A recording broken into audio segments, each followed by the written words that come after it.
Oleh karena itu, dalam kesempatan ini saya membawakan 10 kata. Insya Allah ada positif, ada juga negatif. Tapi saya mulai dengan negatifnya, khususnya sama anak kita. Karena dalam pendidikan sangat luar biasa perhatian Islam dalam pendidikan. Islam sangat memperhatikan pendidikan anak kita, sistem pendidikan anak kita, perhatian kepada anak kita. Karena ini semuanya pengaruh. Semuanya pengaruh. Ucapan kita, berlaku kita di hadapan anak kita. 10 kata yang merusakkan perasaan dan hati anak kita. Yang pertama, kita suka mencaci maki anak kita.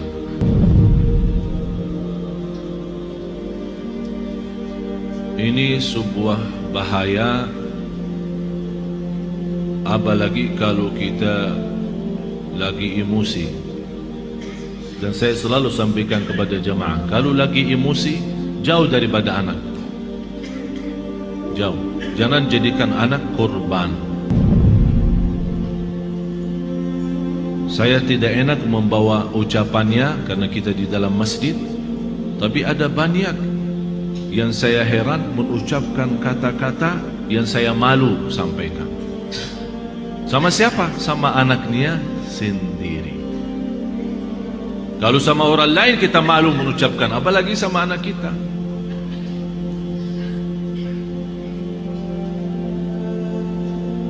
Jadi salah satu kata yang pertama dari 10 adalah caci maki. Yang kedua, kita menghina anak kita. Bagaimana menghina anak kita? Di depan kawan-kawannya.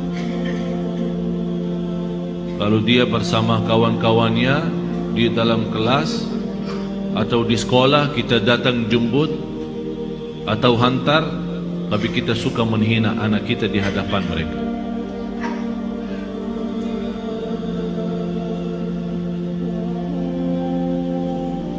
Malah ada yang pernah berkata, saking menghina anaknya, saya heran bagaimana bisa punya anak seperti kamu. Apalagi di depan orang, di depan kawan-kawannya. Bisa di saat itu anak kita tidak nangis, tapi sudah mati rasa. Sudah mati rasa. Akhirnya menjadi hati kecil. Susah kita bina untuk menjadi anak salih salihah karena kita sudah hancur duluan. Sudah kita hancurkan duluan. Itu yang saya selalu sampaikan. Itulah namanya durhaka orang tua kepada anak sebelum anak durhaka kepada orang tua.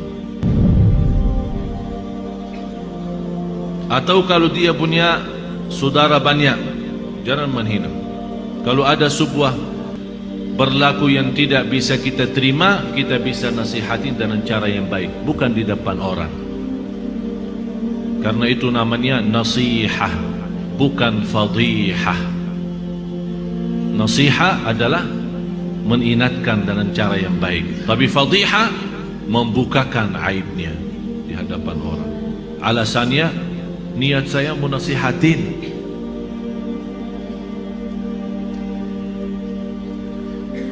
Yang ketiga, selalu kita suka membawa bandingannya dia sama orang lain. Ini lihat, abang kamu jauh lebih pintar. Ini lihat, anak itu luar biasa. Kamu tidak bisa seperti mereka. Itu tidak bahaya itu. Ini mengakibatkan apa? Kecil hati. Yang kedua, benci sama orang itu. Akan menimbulkan rasa benci. Jadi akan selalu berlawan. Di mana ketemu kalau diajak main tidak mau sama. Karena kenapa? Karena kita selalu bandingkan ini A sama B. Apalagi kalau dia punya adik-adik yang lain. Coba adik kamu, abang kamu, kakak kamu, pintar bacaannya, pintar najinya, pintar salatnya. Kamu apa sih? Ini mohon maaf, ini bukan sering terjadi, malah saya sendiri mendengar di hadapan saya ibu yang membawa 3 anak, yang dinyakiti perasaannya satu.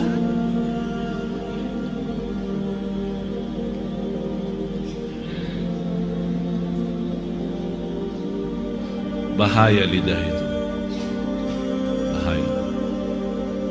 Jadi jangan kita membandingkan anak sama orang lain. Mohon maaf, kita yang dewasa aja, kalau ada orang membandingkan kita sama orang lain, kita tersinggung. Apalagi anak kita. Kita ada yang dewasa yang sudah faham, mengerti, bisa mengerti maksudnya orang, bisa mengerti tujuannya orang, kita bisa tersinggung. Apalagi anak kita. Yang keempat, cinta dengan syarat.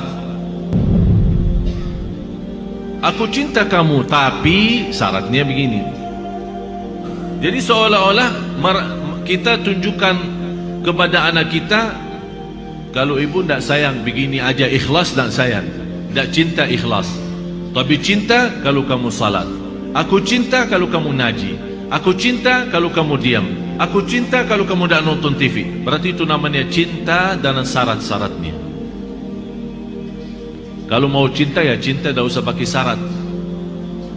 Tidak usah pakai syarat-syaratan. Ini anak kita. Mau cinta ya cinta. Cinta yang normal, kasih sayang, yang wajar dan yang wajib bagi kita sebagai orang tua, memberikan kasih sayang dan rasa cinta kepada anak kita. Kalau kita yang tidak menunjukkan rasa cinta kepada anak kita, dia akan lama-lama melarikan diri kepada orang lain. Memang mohon maaf Bapak Ibu, bisa anak kita karena dia kecil tidak mengerti menyampaikan perasaannya, tapi dia mampu menyampaikan perasaannya dari hal berlakunya. Begitu dia melihat seorang yang memberikan perhatian dan kasih sayang, biarpun orang itu bukan keluarganya, orang jauh, begitu dia ketemu orangnya, dia malah lari, peluk orang itu. Sepertinya kehilangan rasa sayang di rumahnya. Dan banyak saya perhatiin anak-anak yang datang kepada saya begitu melihat anaknya sambil peluk dan cium saya bilang dalam hati saya, kasihan, kehilangan rasa cinta dan sayang dalam rumahnya. Yang kelima, kita menyampaikan kepada anak kita info-info atau informasi yang salah. Maksudnya apa informasi yang salah? Laki-laki tidak boleh nangis. Siapa yang bilang? Bapak-bapak nangis enggak? Nangis kan? Berarti salah kita berkata sama anak kita, kalau laki-laki tidak boleh nangis. Siapa yang bilang? Biarin dia nangis. Kalau dia nangis, ayo nangis lagi sayang. Bukan laki-laki tidak boleh nangis. Itu membuat apa? Mengakibatkan sakit jiwa. Karena setiap dia mau nangis, dia bertahan. Alasannya informasi yang salah, laki-laki tidak boleh nangis. Akhirnya dia tahan-tahan, menjadi beban, lama-lama sakit jiwa. Betul, ini betul. Jangan dianggap tidak terlalu. Terlalu.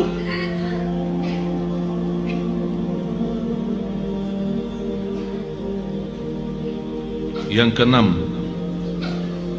ini yang lebih bahaya.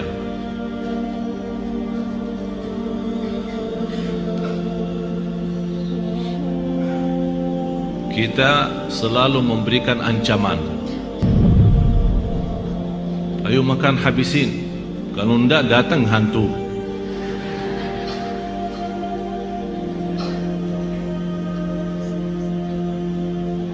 Mau tidur enggak? Kalau kamu tidak tidur, nanti datang hantu, temenin. Ini selalu kita, niat kita apa? Niat kita supaya dia cepat tidur, tapi mengakibatkan dalam perasaannya banyak hal yang tidak bagus. Padahal anak kita dari sisi psikologi jiwa dan akal, dari usia 2 tahun sampai 6 tahun dia mampu menguasai 7 bahasa. Ini bukan sembarangan. Ini ada orang keahlian psikologi akal dan jiwa membuktikan anak dari usia 2 tahun sampai 7 tahun Kalau diberikan perhatian sepenuhnya, dia mampu dari sisi psikologi, akal dan jiwa, mampu menguasai 7 bahasa. Bahasa kita, bahasa daerah, bahasa Arab, bahasa Inggris, terserah, 7 bahasa.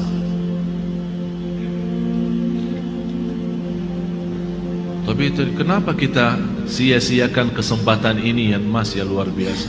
Kenapa kita siakan? Yang ketujuh, kita selalu melarang anak kita berlaku sesuatu tapi tanpa sebab. Artinya tanpa menjelaskan kenapa. Tak boleh ini. Dia minta sesuatu, tidak ada. Saya mau ke sana, tidak boleh. Saya tidak ada, diam sini. Jadi kita suka larang, tidak boleh, tidak ada, tidak bisa, tapi kita tambah menjelasin sebabnya. Kalau anda mau larang, tolong jelasin sebabnya. Tak boleh nonton TV kalau sudah malam,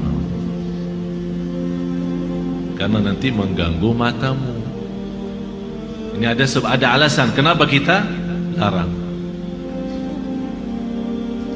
Kalau makan sampai habiskan makanannya, karena di dalam makanan ada barakah. Kita tidak tahu di barakahnya yang di mana.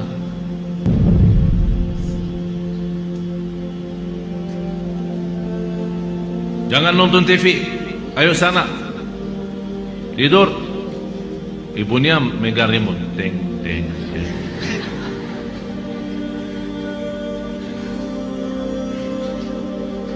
Anak kita bisa pendiam ya. Mungkin ada di antara anak ibu-ibu yang suka lawan, tapi ada yang diam sudah masuk ke kamarnya.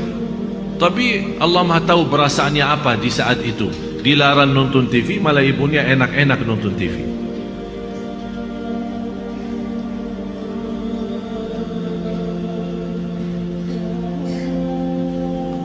Banyak hal Bapak Ibu yang perlu kita perbaiki. Banyak. Kalau kita memang ingin bukan hanya doa mengharapkan anak salih salihah, tapi ada contoh baik, ucapan yang baik. Yang ke-8,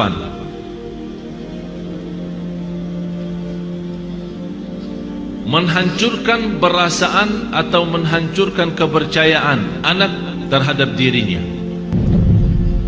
Kamu bodoh selama-lamanya, tak bakal jadi pintar. Astaghfirullahaladzim, ada orang sejahat itu. Jadi walaupun dia sudah ada niat untuk berikhtiar, berusaha, kita sudah habis-habisan, tak ada. Memang kamu diciptakan oleh Allah bodoh seperti ini.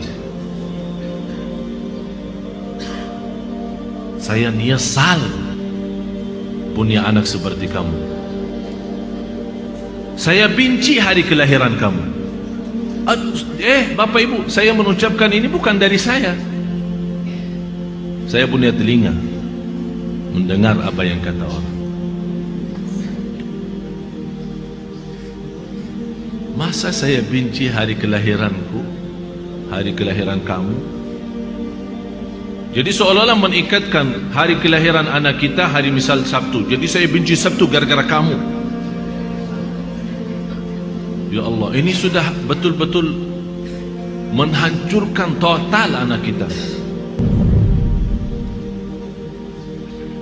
Yang ke-9, kita berdoa terhadap anak kita doa yang buruk.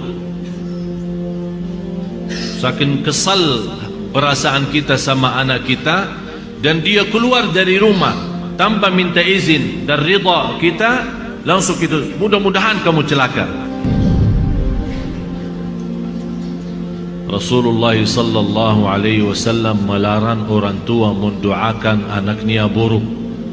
Kalau terjadi diijabah doanya akan nyesal, kata Rasulullah. Biarpun ibunya, biarpun bapaknya betul-betul sakit hati sama anak, begitu dia mendoakan celaka, terjadi kecelakaan itu, pasti dia menyesal dan sedih, bisa nangis, dan bisa tidak memaafkan dirinya terhadap apa yang telah dia ucapkan. Kalau anda tidak mampu saking sakit hati sama anak kita, tidak bisa mendoakan baik, kembali lagi lebih baik diam. Kalau tidak bisa berdoa baik, lebih baik diam. Tapi bahaya, jangan mendoakan anak ini celaka. Yang ke-10, kita suka membongkar dan membuka aib anak kita di hadapan orang lain.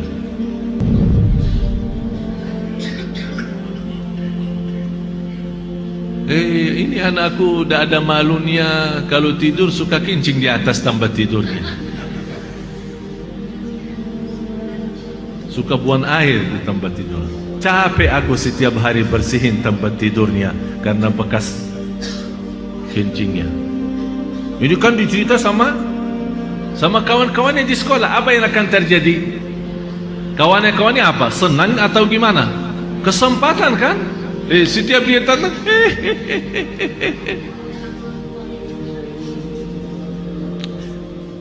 Astaghfirullahaladzim. Kita istighfar.